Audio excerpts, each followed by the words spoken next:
కసాయి లోకానికి కరుణ నేర్పించిన క్రీస్తు. ఇది మన పాఠం. కసాయి లోకానికి కరుణ నేర్పించిన క్రీస్తు. దేవుని పిల్లరా, భూమి మీద నరుడిని దేవుడు చేసింది మొదలుకొని భూమి మీద మొట్టమొదటి కుమారుడైన ఆదాము, హవ్వ, వాళ్ళిద్దరికీ వివాహం చేస్తే వాళ్ళ గర్భాన పుట్టిన తొలి కుమారుడు కయ్యను, తర్వాత హేబేలు. మొట్టమొదటి కుమారుడే కయ్యను కసాయిగా మారిపోయాడు. దేవుడు తన స్వహస్తాలతో నిర్మించుకున్న దేహాన్ని, నిండు ప్రాణాన్ని నరహత్య చేసి చంపేశాడు. అంటే భూమి మీద మొట్టమొదటి కసాయి ఎవరు అంటే కయ్యను. చంపటం ప్రారంభించింది కయ్యను. నాటి నుండి నేటి వరకు మనుషులు చంపుకోవటం, నరుక్కోవటం, కొట్టుకోవటం, తిట్టుకోవటం, మోసాలు చేసుకోవటం, ఒకరినొకరు దోచుకోవటం, ఒకరి జీవితాన్ని మరొకరు పాడు చేయటం, లోకానికి ఇది అలవాటుగా మారిపోయింది. టైం అయిపోయింది అన్నీ చూపించాలంటే. మీకు తెలుసు, కొన్ని మాటలు బైబిల్లో ఉంటాయి. వారు తమ పాపాలను ఆహారంగా చేసుకున్నారు అని ఉంటుంది. అంటే ఆహారం తినకపోతే మనిషి బ్రతకలేడు. చివరికి మనిషి ఏ స్టేజ్కి వచ్చేసాడంటే పాపము చేయకుండా బ్రతకలేకపోతున్నట్టు. 3 పూట్ల ఆహారం ఉండాలి, వీడికి 3 పూట్ల కూడా ఏముండాలి? పాపం ఉండాలి. నేర ప్రవృత్తి పెరిగిపోతుంది. చివరికి రాను రాను బంధాలన్నీ ఎలా మారిపోతున్నాయంటే కేవలం ఆర్థిక బంధాలే, డబ్బు పైన ఏర్పడుతున్న బంధాలే తప్ప ప్రేమతో భార్య భర్త, ప్రేమతో తల్లి పిల్లలు, ప్రేమతో లోకంలో ఉండే ఫ్రెండ్స్, స్నేహితులు, ఈ బంధాలు ఏమీ లేవు ఇప్పుడు. వాడు ఆర్థికంగా మనకు ఉపయోగపడతాడు అని అనుకుంటే ఫ్రెండ్, ఆర్థికంగా మనకు పర్లేదు సెక్యూర్గా ఉంటాడంటే భర్తతో ఉంటుంది, సెక్యూర్ పర్లేదు మనకు బాగుంటామంటే భార్యతో ఉంటాడు. భ్రష్టు పట్టిన కాలానికి మనం వచ్చేసాం. ఒక రకంగా చెప్పాలంటే మనిషి సాటి మనిషి పైన కరుణ, జాలి, ప్రేమ, దయ ఇవన్నీ కూడానండి అడుగంటేసిన కాలానికి వచ్చేసామండి. కనీసం అవతల వ్యక్తిని గౌరవించటం, వాళ్ళ కష్టాన్ని గుర్తించటం, వాళ్ళ జీవితంలో వాడు పడుతున్న కష్టాల ఎడల కరుణ చూపించటం, జాలి చూపించటం ఇవేమీ లేవండి. మనిషి కర్కశంగా తయారైపోయాడు. మొన్న మధ్యకాలంలోనండి మీకు గ్రూప్లో మెసేజ్ పెట్టాను. మీకు ఎంతమందికి అది రీచ్ అయిందో, ఎంతమంది కొద్దిమంది స్పందించారు. ఒక సేవకుడు చనిపోయాడు, వాళ్ళ కుటుంబానికి సహాయం చేద్దాం, మీకు తోచిన సహాయాన్ని పంపించండి అంటే కొంతమంది పంపించారు. 100, 200, 300 అలా పంపించారు. అవన్నీ పోగు చేసి ఒక 4,000, 5,000 నేను ఒక 1,000 రూపాయలు యాడ్ చేసి ఇచ్చాను. ఆయనకి ఎందుకు ఇచ్చామంటానండి, సేవ చేశాడండి. ఏదో తీరని రోగం వచ్చింది, హాస్పిటల్లోకి వెళ్ళాడు. నాకు తెలిసి వాళ్ళు అంటున్నారు ఒక 50 లక్షలు 60 లక్షలు ఖర్చు పెట్టారట బాగు చేయించుకోవడానికి. పాపం బాగు అవ్వలేదు, చివరికి హాస్పిటల్లో చచ్చిపోయాడు. చచ్చిపోయిన తర్వాత అండి బ్యాలెన్స్ 5 లక్షలు ఉండిపోయిందట కట్టేది. 5 లక్షలు కట్టలేదనండి, బాడీని ఇవ్వటం లేదు, శవాన్ని ఇవ్వటం లేదు. ఎన్ని లక్షలు కట్టించుకున్నారు అంతకుముందు? సుమారుగా 40 నుంచి 50 లక్షలు కట్టించుకున్న వాళ్ళండి చివరి ఒక 5 లక్షలు పేమెంట్ ఉండిపోతే మీరు ఆ పేమెంట్ కట్టి బాడీని పట్టుకెళ్ళండి అంటున్నారట. మనుషుల కసాయిలా మీరు చెప్పండి. శవం మీద కూడా పేలాలు ఏరుకుని తింటున్నారు ఈరోజు. ఏమన్నా నిజంగా లోకాన్ని చూస్తుంటే అంత మోసాలండి. ఎక్కడ చూసినా హాస్పిటల్లో జాయిన్ చేస్తే ఆ లోపల ఏమి వైద్యం చేయడు, బిల్లు వేసేస్తూ ఉంటాడు. చివరికి ఆ బిల్లులు కట్టలేకపోయారు అనుకోండి, మీరు బిల్లు కట్టిన తర్వాత డిశ్చార్జ్ చేస్తాం. మీకు ఇంకో చెప్తాను, ఇవి మీకు చిన్నగా ఉంటాయి కానండి కసాయి పనులు ఇవి. కసాయి పని ఏంటంటే ఒకప్పుడు మనం పిల్లల్ని స్కూల్కి పంపించేవాళ్ళం, గవర్నమెంట్ స్కూల్కి. వాడికి పుస్తకాలు కొనడం, యూనిఫామ్ కొనడం అంతే. వాడు స్కూల్కి వెళ్ళి వచ్చేవాడు, చక్కగా చదువుకునేవాడు, పరీక్షలు రాసేవాడు. ఇప్పుడు మనుషులు మారిపోయారు. మావాడు మరి గవర్నమెంట్ బడికి వెళ్తే చదువు రావట్లేదండి, ఏ బడిలో వేయాలి ఇప్పుడు?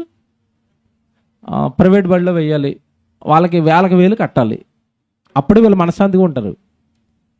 ఈ వేలకు వేలు కడుతున్న క్రమంలో ఈ మధ్యకాలంలో స్కూల్లో టీచర్స్ ప్రిన్సిపల్స్ ఏం గేమ్ ఆడుతున్నారంటే, మీరు ఫీజు ఏదైనా బ్యాలెన్స్ ఉండిపోయింది అనుకోండి, వాళ్ళు పెడేస్తున్నారు.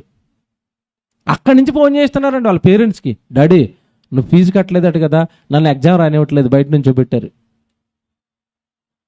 ఏమంటే ఆ పసి మనసు ఆ టైంలో ఎంత మనోవేదనకు గురవుతుంది మీరు ఆలోచించండి. మా డాడీ ఫీజు కట్టలేదట, ఏమన్నా అందరూ పరీక్షలు రాస్తుంటే వీడు ఒక్కడు బయట నిలబడిపోతే అందరూ వాడిని ఏదో చీఫ్గా అలా చూస్తూ ఉంటే ఆ పసి మనసు ఏమైపోతుంది చెప్పండి? గాయపడదా? ఏమంటే ఆఫ్టర్ ఆల్ డబ్బుల కోసం అక్కడ ఎంత ఉంటుంది మహా అంటే ఒక 5,000 4,000 బ్యాలెన్స్ ఉండిపోద్ది. చివరికి అన్నీ కట్టేస్తారు, మ్యాక్సిమం ముందే లాగేస్తారు. దోమలు రక్తం లాగినట్టు లాగేస్తూ ఉంటారు వీళ్ళు. రక్తం ఎలా పీల్ చేసుకుంటుందో దోమ, నెలకోసారి 2 నెలలకోసారి ఫోన్ చేసి balance sir balance sir balance sir అని లాగేస్తారు. చివరికి మహా మిగిలితే ఒక 4,000 3,000 5,000 మిగిలిపోద్దండి. నీకు ఆల్ టికెట్ ఇవ్వం, బెదిరించిన వాళ్ళు లేరా? అంటే ఇది చదువు, వీడికి మనం విద్య నేర్పుతున్నాం, వీడు బయటికి వెళ్ళి సంస్కారం నేర్చుకోవాలి, మంచి మనిషిగా సమాజంలో ఉండాలి అని. ఏమన్నా వాడు మనిషిని మనిషిగా మార్చడానికి చదువు చెప్పేవాడు ఎవడైనా ఫీజు కోసం బయట నిలబెట్టి ఇంటికి ఫోన్ చేయమంటాడా?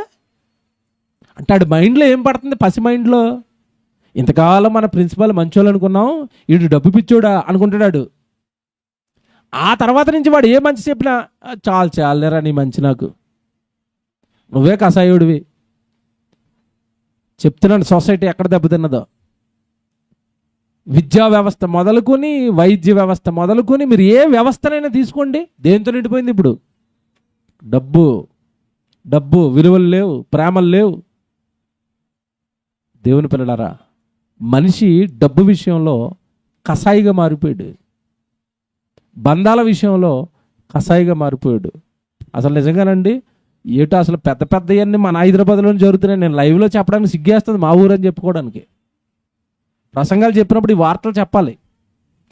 అసలైన పెద్ద పెద్ద దారుణాలన్నీ ఎక్కడ జరుగుతున్నాయంటే మన హైదరాబాద్లోనే జరుగుతున్నాయి. మొన్న మీర్పేటలో జరిగిన భార్యను చంపేసిన హత్య మీకు తెలుసు కదా. ఇక్కడ మీర్పేట మన హైదరాబాదే. భార్యను చంపేసి ముక్కల ముక్కల కింద నరికి కుక్కర్లో ఉడకబెట్టాడు. తెలుసు కదా మీకు. ఇక్కడ మన హైదరాబాద్ అది.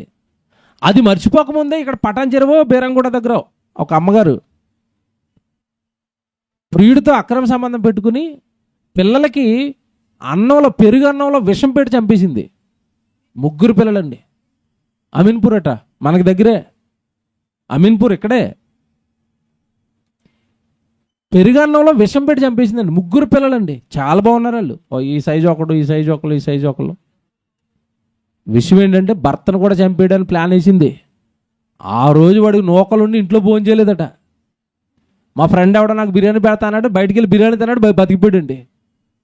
పెరుగన్నం తింటే ఆడు కూడా ఒకటే. ఆ రోజు విషం ఎక్కిపోయింది, చచ్చిపోయారు. హాస్పిటల్లో జాయిన్ చేస్తే ఎందుకు వెళ్ళి చచ్చిపోయారు అంటే పోస్ట్ మార్టం చేస్తేనాడు లోపలంతా విషం ఉంది. అప్పుడు తల్లిని గట్టిగా అడిగితే పోలీసు వాళ్ళు, నేనే ఆ పెరుగన్నంలో విషం కలిపేశానని చెప్పింది. ప్రియుడి కోసం. అంటే ప్రియుడిని కలుసుకోవడానికి లడ్డు వస్తున్నారట. ఇంట్లో ఉంటారు కదండి మరి పిల్లలు. భర్త బయటికి పోతాడు, పిల్లలు పోరు కదా. ఈ లోకం ఎలా ఉంది చెప్పండి ఇప్పుడు? కసాయులు అండి, చంపేస్తారు. అంటే కొన్నిసార్లు ఏం చేస్తారంటే అవతల వాడిని చంపటం కుదరనప్పుడు వ్యక్తిత్వ హననం చేస్తారు. అంటే అవతల వాడి యొక్క వ్యక్తిత్వాన్ని చంపేస్తారు. వాడు మంచోడు కాదు, వాడు ఆ పాపం చేస్తున్నాడట, లేదా డబ్బులు దోచుకుంటున్నాడట, అలా చేస్తున్నాడట, ఇలా చేస్తున్నాడట. అంటే వ్యక్తిని చంపలేనప్పుడు వ్యక్తిత్వాన్ని చంపేయడం. మీకు తెలియదు కాదు ఇది. ఇది కూడా మర్డర్తో సమానం యాజ్ పర్ బైబిల్. నేను చాలా రోజుల క్రితం ఒక పాఠం చెప్పాను, మీలో ఎంతమందికి తెలుసో. మనస్సును చంపితే మనిషిని చంపినట్లేనని మాట్లాడాను ఆ రోజు. మీరు చాలామంది వినుంటారు, అది సెమినార్కే చెప్పాను. అది అవతల వాడు మనస్సును చంపేస్తే బైబిల్ ప్రకారం వాడు మనిషిని చంపేసినట్టే. వ్యక్తిత్వ హననం చేయకూడదు. ఆడు చెడ్డోడు నీకేం తెలుసు అని మాట్లాడతావు. చెడును ప్రచారం చేయకూడదు. ఒక వ్యక్తి మీద చెడ్డ నిందలు వేయకూడదు. చాటుమాటున వ్యక్తిది లేనప్పుడు ఆ వ్యక్తి గురించి చెడు ప్రచారం చేయకూడదు, చెడుగా మాట్లాడుకోకూడదు. ఇది కూడా కసాయుల లక్షణమే. అతని వ్యక్తిత్వాన్ని చంపేస్తున్నావు, అతని గౌరవాన్ని చంపేస్తున్నావు, అతని విలువలు చంపేస్తున్నావు. అలా నువ్వు ఎప్పుడైతే అతను చెడ్డోడు అంటావో అతని చుట్టూ ఉన్న వాళ్ళు శత్రువులు అయిపోతారు. అతనికి అందవలసిన ప్రేమ అందదు, అతనికి అందవలసిన ప్రేమను చంపేస్తున్నావు. ఇలాంటి కసాయి లోకం వండితే జాగ్రత్తగా నేను చెప్పేవారిని. మనుషుల్ని చంపటం, వ్యక్తిత్వాలను చంపటం, బంధాలను చంపటం, ప్రేమలను చంపటం, ఇదంతా కూడా లోకం ఎలా ఉందంటే యేసుక్రీస్తుల వారు అడుగుపెట్టే కాలానికి లోకం ఎలా ఉంది అంటే కసాయి లోకం. కసాయిలుగా మారిపోయారు. ప్రభు బ్రతుకున్న కాలంలో ఒక ఇన్సిడెంట్ జరిగింది. లూకాసు వార్త 13వ అధ్యాయం తీయండి అందరూ. మొదటి వచనం చదువుదాం బైబిల్లో. లూకాసు వార్త 13వ అధ్యాయం మొదటి వచనం చదువుదామే. పిలాతు అనేవాడు, పిలాతు గలిలయులైన కొందరి రక్తము వారి బలులతో కలిపి ఉండెను. ఇక్కడ జాగ్రత్తగా వినండి. ఈ పిలాతు అనేవాడు ఏం చేస్తున్నాడట? వాడు నమ్ముకున్నవాడు దేవుడికో దేవతకో బలిస్తూ ఆ బలిలోనట గలిలయులైన కొందరి మనుషుల రక్తాన్ని కలుపుతున్నాడట. అంటే దేవతలకి దేవుడికి వీడు అన్న కోరికను నెరవేర్చుకోవడానికి ఎవరిని బలిస్తున్నాడు? మనుషులను బలిచ్చండి. ఆ రక్తాన్ని వేస్తున్నాడట బలికి. రక్తం, మనుషుల రక్తం. మీరు ఆలోచించండి, భయం కదండి. ఎంత కషాయాలు చూసారా? యేసు ప్రభు కాలానికి ఇలాంటివి ఆయన చెవుల్లో పడుతున్నాయి. ఎంత కషాయాలుగా మారిపోయారా? ఇటు మనుషులను దేవుళ్ళకి బలుల పేరట ఇచ్చేస్తున్నారా? వ్యక్తుల్ని చంపేస్తున్నారా? చావా? ఒక జీవితాన్ని అర్ధాంతరంగా ముగించేస్తున్నారా? మీ ఇష్టాల కోసం, మీ ఆనందాల కోసం, మీ సంతోషాల కోసం. బాధపడిపోయాడండి. భయంకరమైన పాపులు ఆ నరహత్య చేసేవాళ్ళని మాట్లాడతాడు. దేవుని పిల్లలారా, ఇది ప్రభు ఉన్న కాలానికి పరిస్థితి. ఆయన సువార్త చెప్పుకుంటూ వెళుతున్న టైంలో ఆయనకి ఎదురవుతున్న వాళ్ళందరూ ఎవరు అంటే లంచగొండులు. పుట్టుజక్కయ్య ఎవరు చెప్పండి? లంచగొండి. ఎవడు బావి దగ్గర నీళ్ళు అడగడానికి ఒక ఆవిడ దగ్గరికి వెళ్ళాడు. ఆవిడెవరు చెప్పండి? భర్త మీద భర్తలను మారుస్తూ ఒక వాల్యూ లేకుండా, ఒక విలువలు లేకుండా ఏమండి భయంకరమైన వ్యభిచారం చేస్తున్న సమరయ స్త్రీ. అలాగే మరొక స్త్రీని మార్చాడు, వ్యభిచారమందు పట్టుబడిన స్త్రీ. అలాగని ఈ చుట్టుపక్కల ఉన్న అపోస్తలులు ఏమైనా మంచి వాళ్ళంటే వీళ్ళెంతటి స్పీడ్గా ఉంటారో, వీళ్ళెంతటి క్రూరంగా ఉంటారో అపోస్తలుల గురించి మీకు తెలియదు కాదు. యేసుప్రభుని పట్టుకోవడానికి వచ్చినప్పుడు ఏం చేశారు?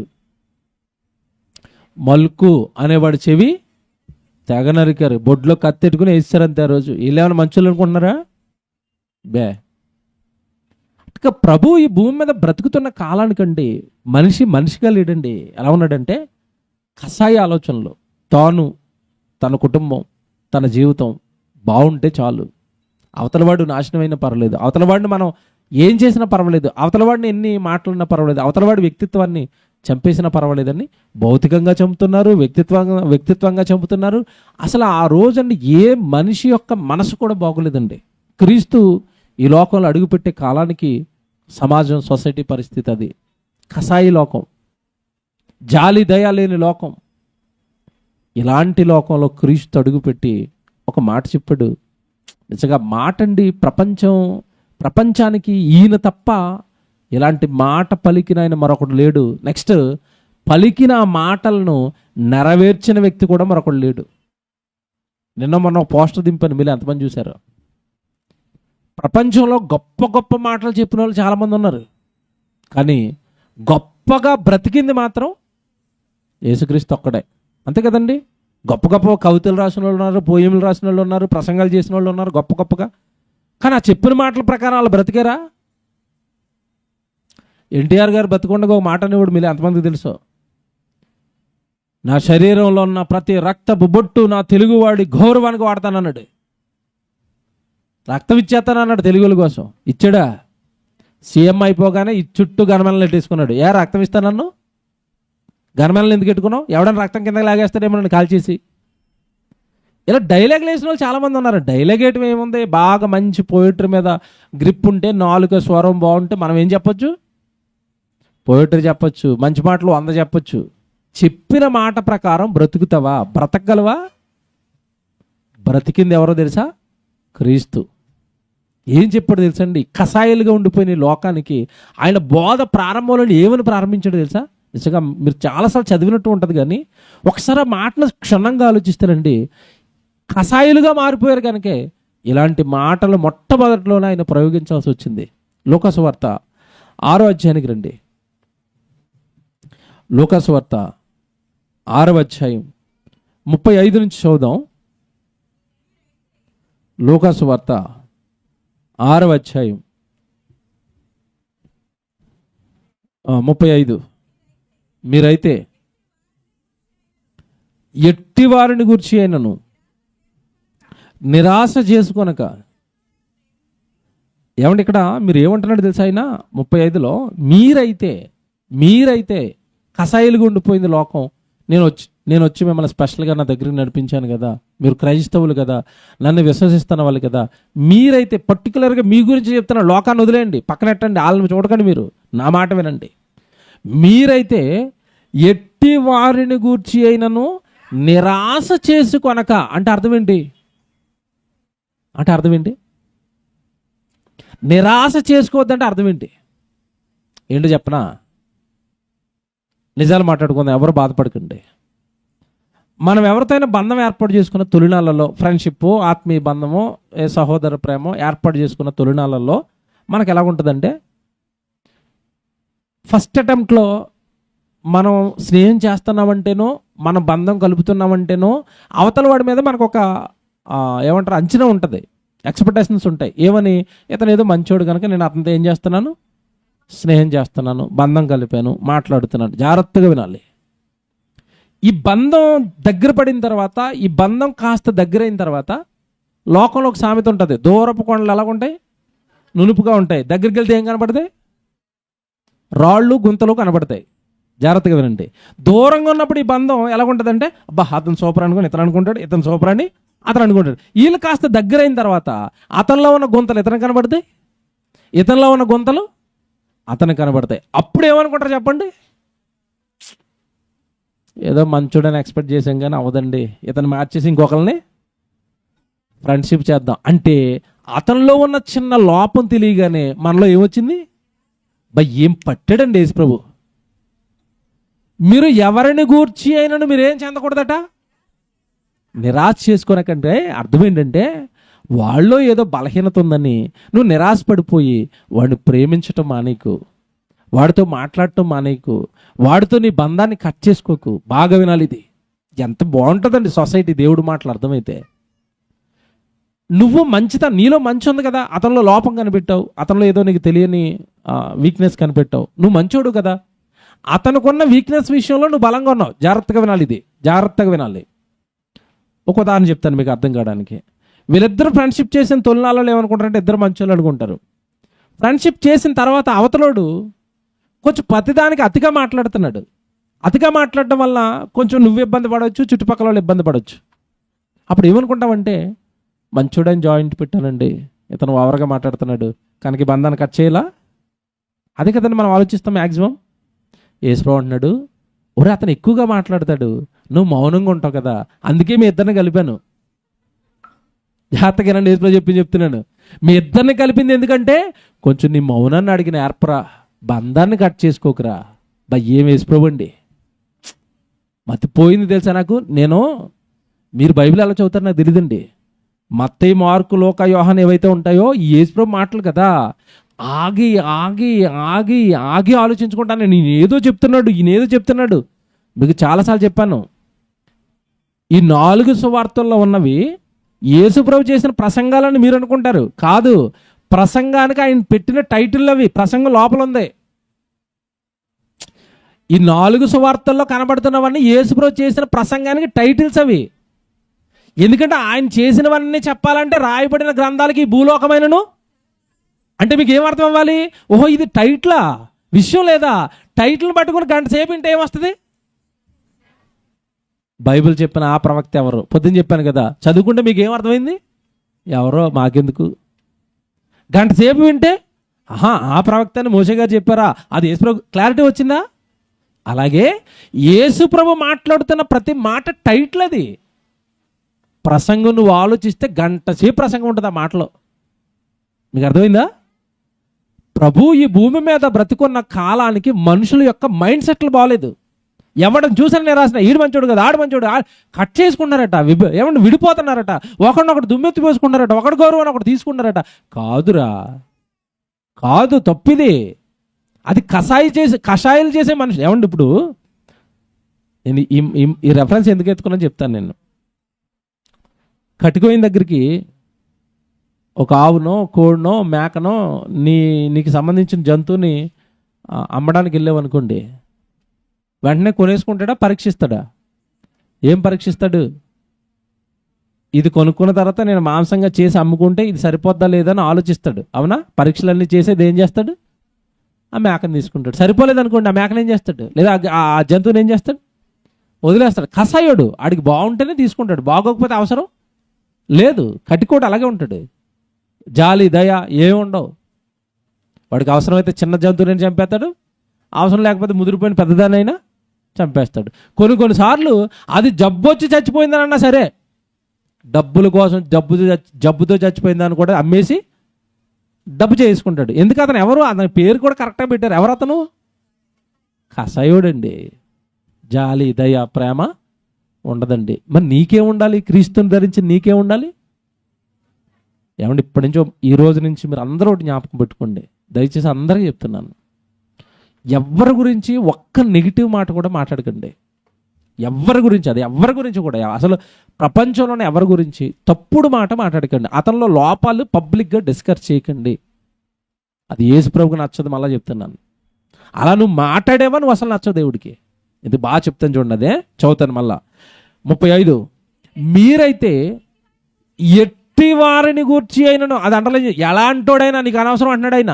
ఎట్టివారు అన్నాడు చూసారా? వాడు దొంగ, వాడు నరహంతకుడా, వాడు వ్యభిచారమా, వాళ్ళు XYZ, ఏమంటే నీకు ఎన్ని లోపాలు అయితే కనపడుతున్నాయో, వాడు ఎవడైనా సరే జాగ్రత్తగా ఉన్నాడు. వాడు ఎవడైనా సరే, వాడు ఎట్టివాడైనా సరే, వారిని గూర్చి అయినను నువ్వు నిరాశ చేసుకొనక మీ శత్రువులను ప్రేమించండి. అంటే చివరికి వాడు నీకు శత్రువుగా మారిపోయినా సరే వాడు నువ్వేం చేయాలట? ప్రేమించండి. నా వైపు చూడండి,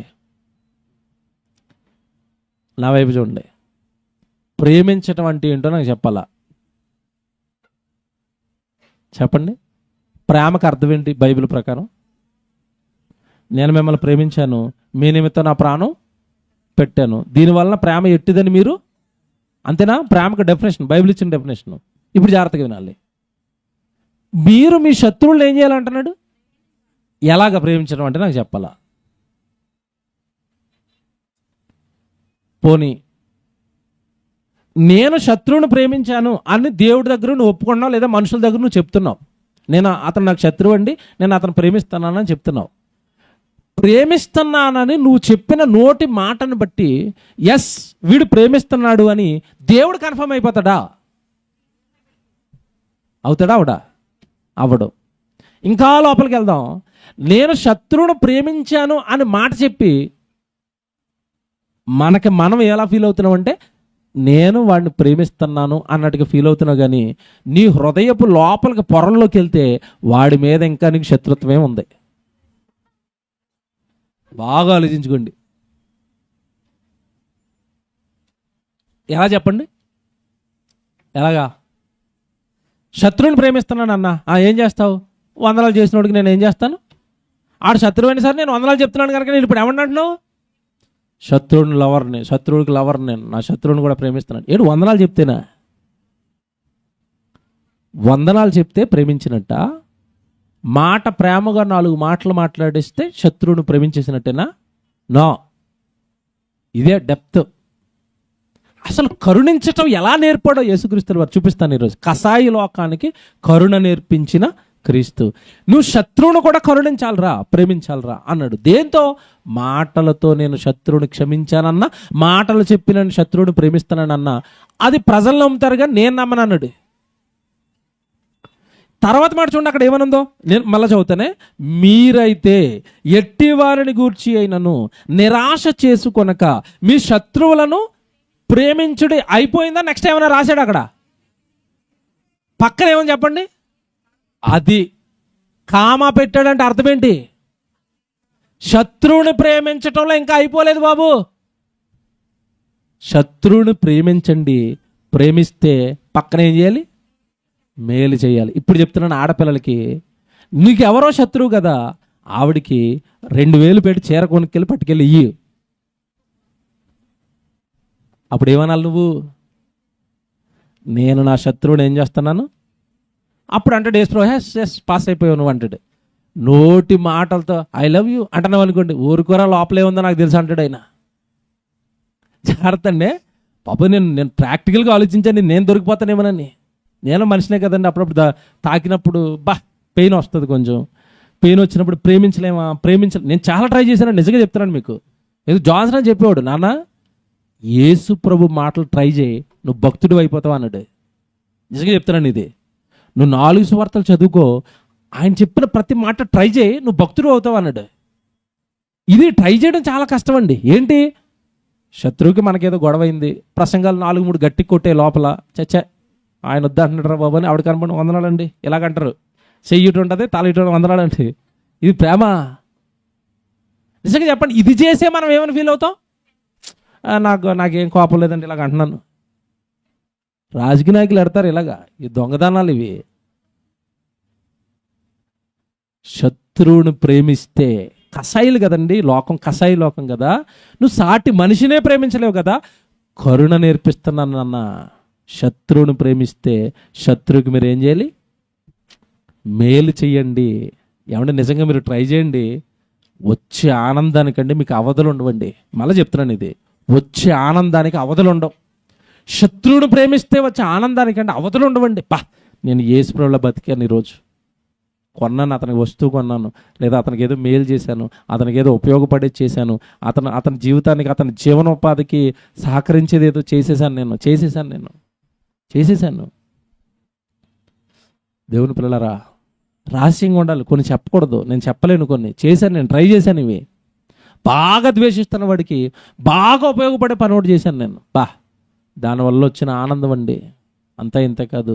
దానివల్ల దేవుడు నాకు చేసిన మేలు నేను చెప్పలేనిది అనుభవం, ఇది నా అనుభవం. ఇది మీరు శత్రువులను ఏం చేయాలి? ప్రేమించాలి. ఇప్పుడు ఈ మాట మనకు చెప్తున్నది ఎవరు? యేసుక్రీస్తు. జాగ్రత్తగా వినండి. శత్రువుకి మేలు చేస్తేనే ప్రేమించినట్టు అన్నప్పుడు ఈ మాట చెప్పిన యేసుక్రీస్తు శత్రువులకి మేలు చేశాడా? ఇది చెప్పి ముగించేస్తాను నేను, టైం లేదు కదా, మీకు ఆకలేస్తుంది నాకు తెలుసు, వెళ్ళిపోదాం. ఇది ఒక్కటి చెప్పి ముగించేస్తానండి. చాలా పెద్దది కానీ పరిస్థితులు అనుకూలంగా లేవు. మళ్ళీ చెప్తున్నాను, మీరు శత్రువులను ప్రేమించండి. ప్రేమించడం అంటే వాళ్ళకి ఏం చేయాలి? మేలు చేయాలన్నాడు కదా. ఈ మాట చెప్పిన యేసు శత్రువులకి ఏమైనా మేలు చేశాడని అడుగుతున్నాను. మీరు బాగా ఆలోచించుకోండి. 4 సువార్తలు చదివితే ఎక్కడైనా తగిలిందా? ఎక్కడ తగిలింది? ఏమన్నా పోనీ శత్రువుకి నీ మేలు చేశాడు ఒకటి చెప్పండి. ఏదైనా మీకు గుర్తున్నాయి, జ్ఞాపకం చేసుకోండి. బైబిల్ చదువుకుంటున్నారు కదా, వింటున్నారు కదా. యేసు ప్రభు పలానా శత్రువుకి మేలు చేశాడు ఒకటి చెప్పండి ఏదైనా. ఇప్పుడు ఒకటి చెప్పిన ఆయన చేస్తాడా చేయడా? ఖచ్చితంగా చేసే చూపిస్తాడు ఆయన. మళ్ళీ అంటాడు కదా ప్రభు, చెబుతాడు, చేస్తాడు, అలా మీరు చెయ్యండి అని రూట్ వేసి వెళ్ళిపోతాడు. అది క్రీస్తు అంటే. అందుకే గొప్పవాడు. ప్రపంచంలో ఉన్న మనుషులందరికంటే మన ప్రభు గొప్పవాడు అంటే కారణం ఇదే. ఏదైతే చెప్తాడో అది చేస్తాడు. మీరు అలా ఉండండి చాలు, నన్ను కాపీ కొట్టండి చాలు అంటాడు. అంతే, జస్ట్ కాపీ పేస్ట్. నన్ను కాపీ కొట్టండి మీరు చాలు అంతే అంటాడు. ఇప్పుడు నేను ఇది చాలా రోజులు ఆలోచించానండి. ప్రభు శత్రువులకి ఏమైనా మేలు చేశాడంటే చేశాడండి. ఎవరు శత్రువులు చెప్పండి ప్రభుకి? శాస్త్రులు, పరిసయ్యులు, ఆ రోజు ఆయన సిలువ వేసిన యూదులు. అంతేనా? వాళ్ళే కదా శత్రువులు. అంతకు మించిన శత్రువులు సిలువకే చంపేసిన వాళ్ళు అండి. ఒక మాటలో చెప్పాలంటే ఆయన ఎవరైతే సిలువకే చంపేశారో వాళ్ళే ఆయనకి శత్రువులు. Very good. ఆ శత్రువుల గురించి సిలువలో ఏమని పలికాడు? మళ్ళా నన్ను గట్టిగా, తండ్రి వీరేం చేయుచున్నారో వీరు ఎరగరు కనుక వీరిని క్షమించు. As it is. ఇప్పుడు లోకాసు వార్తలు ఆయన చెప్పిందేంటి? మీ శత్రువులను మీరు ఏం చేయాలి? ప్రేమించాలి, వాళ్ళ కొరకు మేలు చేయాలి. ఇప్పుడు శత్రువులను క్షమించాను అని సిలువలో చంపేసిన వాళ్ళందరినీ క్షమించాను అని మాట చెప్పి వదిలేశాడా? ఆ చంపిన వాళ్ళకి ఏమైనా చేశాడా?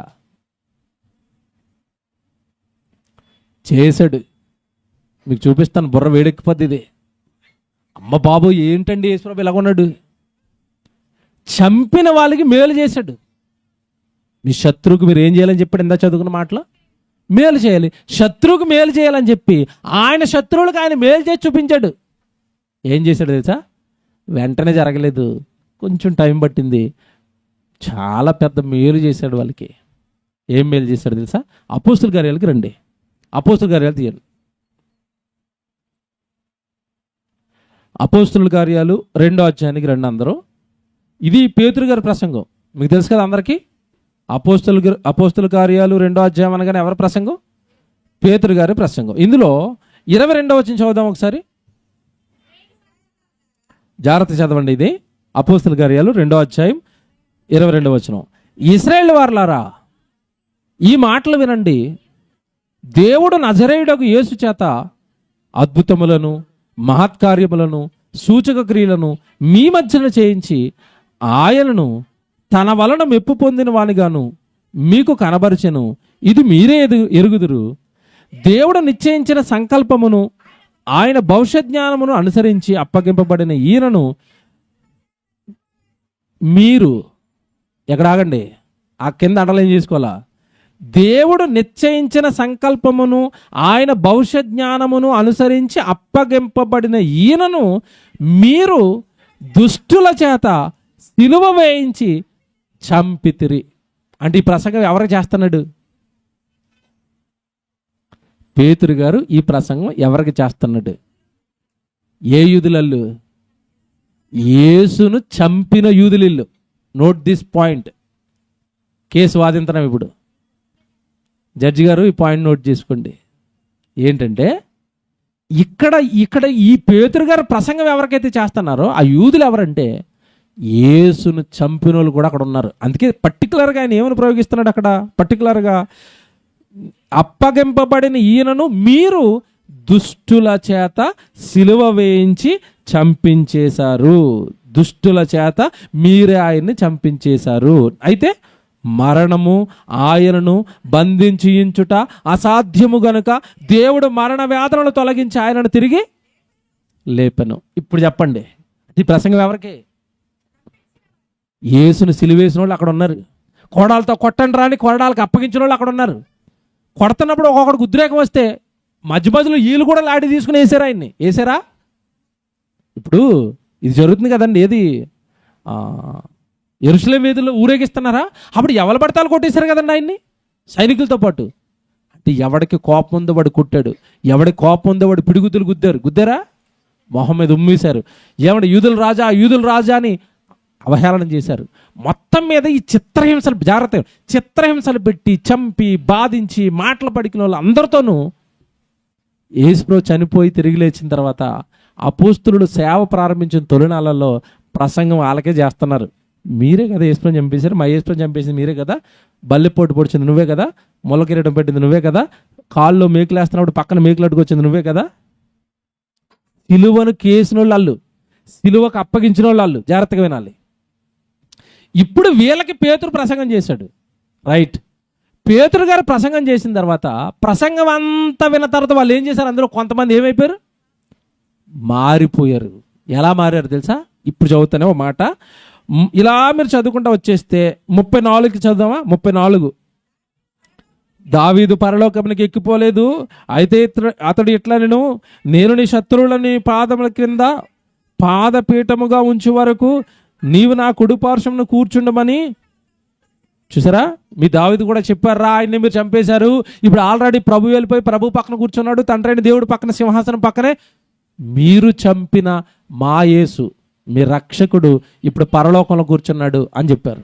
తర్వాత ఈ మాట చెప్పగానే జాగ్రత్తగా వినండి, దావీదు రెఫరెన్స్ కోట్ చేసి మీరు చంపేసిన ఆయన ఎవరంటే మీ తండ్రులు నమ్ముతున్నారు కదా, మీ తరతరాలు అబ్రహాం, ఇస్సాకు, యాకోబు దేవుడు అని చెప్పుకుంటున్నారు కదా, యెహోవా ఆయన కొడుకేరా యేసుక్రీస్తు, ఆయన్నేరా మీరు చంపేశారు, మీరు చంపేస్తారని ఆయన పరలోకం వెళ్ళిపోతారు అని దావీదు మీ గురించి ముందుగానే రాశారు అని ఎప్పుడైతే దావీదు రెఫరెన్స్ అని ఇక్కడ కోడ్ చేశారో వెంటనే వాళ్ళందరికీ బాధ వచ్చేసిందండి. ఎందుకంటే యూదులు ముగ్గురిని బాగా హీరోలుగా నమ్ముతారు.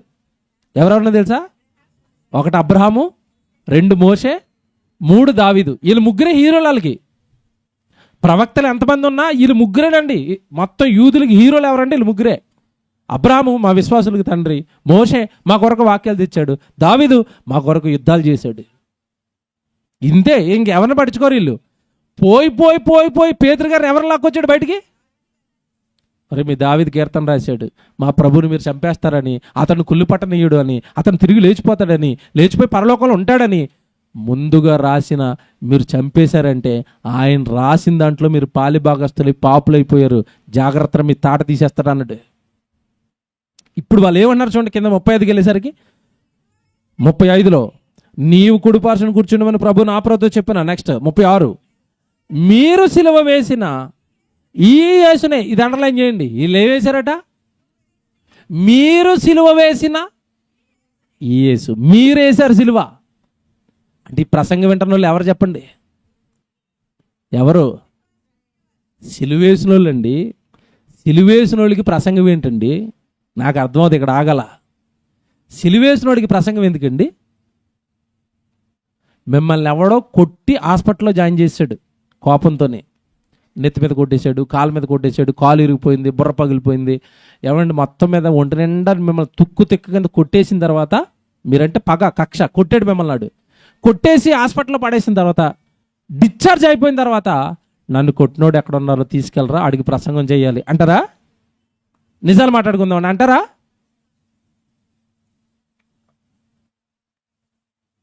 నాకు డిశ్చార్జ్ అవనివరా, నాకు కొంచెం బలం రానివరా, నీ సంగతి చెప్తాను. గాయాలు తగ్గిపోయిన వెంటనే గ్యాంగ్ని రెడీ చేస్తాను నీకోసం. నాకు కొట్టిన ప్రతి దెబ్బకు 10 దెబ్బలు నిన్ను కొడతాను. ఈయనేంటంటే దెబ్బలు కొట్టినాడికి ప్రసంగం చేస్తున్నాడు? వాక్యం అంటే ఎవరు చెప్పండి? యేసుక్రీస్తు కదా. చంపిన వాళ్ళ దగ్గరికి వెళ్ళాడేటండి. మళ్ళీ ప్రసంగం వాక్యం వాళ్ళకి వెళ్ళింది. చంపిన వాళ్ళకి ప్రసంగం చేస్తున్నాడు అంటే శత్రువుని ఏం చేస్తున్నాడు? వాక్యం చెప్పడం అంటే వాళ్ళకి ఏం చేస్తున్నాడు? మేలు కదండి. మేలు. ప్రపంచంలో అత్యంత పెద్ద మేలు ఏదైనా ఉందండి, ఏది చెప్పండి? వాక్యం చెప్పటం. మేలైనది చెయ్య నెరిగియు అలాగూ చేయని వానికి పాపము కలుగును. యాకోబు 1వ అధ్యాయం చదువుకుంటారు, 14లోనూ 17లోనూ ఉంటుంది అది. మేలైనది చెయ్య నెరిగియు అలాగూ చేయని వానికి పాపం కలుగుతుంది. కనుక దేవుని పిల్లలారా, యేసుక్రీస్తుల వారు సిలువేసిన వాళ్ళ దగ్గరికి వెళ్ళి పేతురు గారిని పంపించి, యేసు ప్రభు వాళ్ళకి ప్రసంగం చేయను ఆయన అన్నాడు. చంపిన వాళ్ళకి మేలు చేస్తున్నాడా? బాబు నాకు అసలు బుర్ర పనిచేయలేదు ఇక్కడ. మీరు సిలువ వేసిన ఈ యేసునే మీరే సిలువ వేశారు, మీ దగ్గరికే మళ్ళా సువార్త పట్టుకుని వచ్చాను. ఏమన్నా నిజాలు మాట్లాడుకుందామండి. Good Friday. ఏ ఫ్రైడే అంటే? మంచి శుక్రవారం. మంచోలుగా మారిపోదాం. ఏమండి? మంచి శుక్రవారం కదా, మంచోలుగా మారిపోదామా? మంచోలుగా మారిపోదాం. ఇప్పుడు మీలో ఎవరైనా ఈ ప్రసంగం నన్ను చాలా బలపరిచిందని అంటే, మిమ్మల్ని తిట్టిన వాళ్ళ దగ్గరికి కానీ ఎవరి దగ్గరికి వెళ్ళి వందనాలు అనండి అంటారా? ఇప్పుడు వెంటనే అనగలరా? తిట్టిన వాళ్ళ దగ్గరికి మిమ్మల్ని అన్నయ్య. ఏంటి ఇక్కడ నేను సంఘంలో అంటలేదు, అమ్మ నాయన మన దేవుడి దేవాలు మన దగ్గర లేవు అవి ఫైటింగ్లు. బయట ఉంటారు కదా, మీకు మీ ఆఫీస్ దగ్గర, మీ చుట్టుపక్కల, మీ ఇంటి ఇరుగు పొరుగులో ఉంటారు కదా, వందనాలు బాగున్నారా అని మాట్లాడండి. వాళ్ళకి ఏదైనా వస్తువు కొనివ్వండి. మీ ఇంట్లో కూర ఉండి వాళ్ళ ఇంట్లో ఇవ్వండి.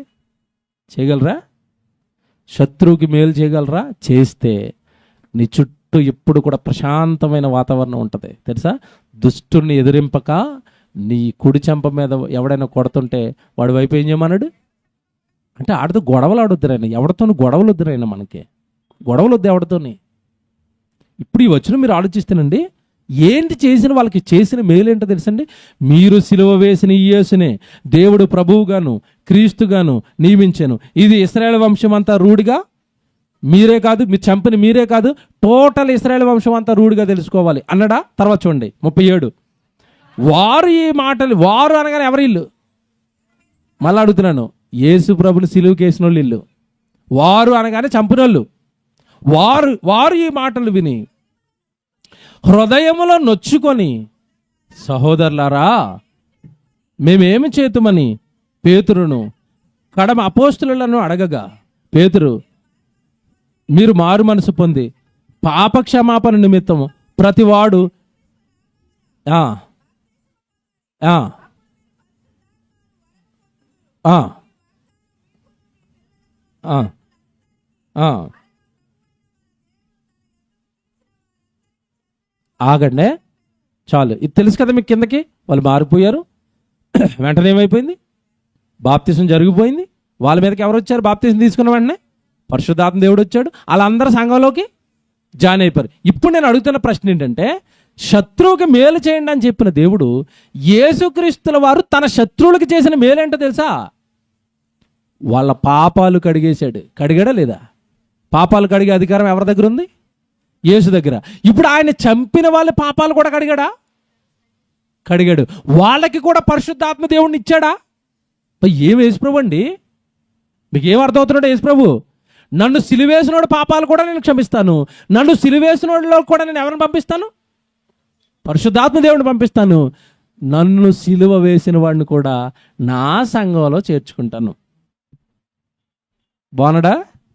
బాబోయ్, కసాయి లోకానికి కరుణ నేర్పించిన క్రీస్తు. శత్రువుకి నేను మేలు చేస్తాను, మీరు కూడా శత్రువులకు కూడా ఏం చేయాలి? చూసారా? ఏమండి, ఈరోజు సొసైటీ ఎలా ఉందంటే, శత్రువు వద్దండి, అది టాప్, అది శత్రువు వద్దు. కుటుంబంలో నలుగురు ఉంటే ఆ నలుగురి మధ్యలో సఖ్యత ఉందా, ప్రేమ ఉందా? మీరు చెప్పండి. అక్క చెల్లెల మధ్య కానీ, అన్నదమ్ముల మధ్య కానీ, తల్లిదండ్రుల మధ్య కానీ, తల్లి పిల్లల మధ్య కానీ, ఏమంటే కుటుంబంలో ఉంటున్నా ఇంకా XYZ బంధాలు ఉంటాయి కదా, తోడుకోళ్ళు, వీడు తోడుకోళ్ళు, అత్తగారు కోడలు, ఏ బంధాలు అయితే రక్త సంబంధాలండి, ఒక కుటుంబం అండి. సఖ్యత ఉందా? మీరు చెప్పండి. ప్రేమలు ఉన్నాయా? లేవు. ఇలాంటిది క్రీస్తు వచ్చి అంటున్నాడు, ఇంట్లో ఏమంటే శత్రువునే ప్రేమించమన్నాడు అండి. ఇంట్లో వాళ్ళు, నీ భార్య ఎంత ప్రేమించాలి, నీ భర్తను ఎంత ప్రేమించాలి, నీ పిల్లల్ని ఎంత ప్రేమించాలి, నీ సహోదరుని ఎంత ప్రేమించాలి, నీ సంఘాన్ని ఎంత ప్రేమించాలి, నీకు వాక్యం చెప్తున్న సేవకుల్ని ఎంత ప్రేమించాలి, మన సేవకులు మనకు వాక్యం నేర్పుతున్న వాళ్ళని ఎంత ప్రేమించుకోవాలి. శత్రువునే ప్రేమించమంటే మన వాళ్ళని ఇంకెంత ప్రేమించుకోవాలో మీరు అర్థం చేసుకోండి. మీరు ఆలోచించండి. దేవుని పిల్లలారా, కసాయి లోకానికి ఏమి నేర్పించుకుంటూ వస్తున్నాడు? కరుణ. అర్థమైంది అనుకుంటున్నాను. సమయం బాగోలేదు కనుక, పరిస్థితులు బాగోలేదు కనుక ముగిస్తున్నాను.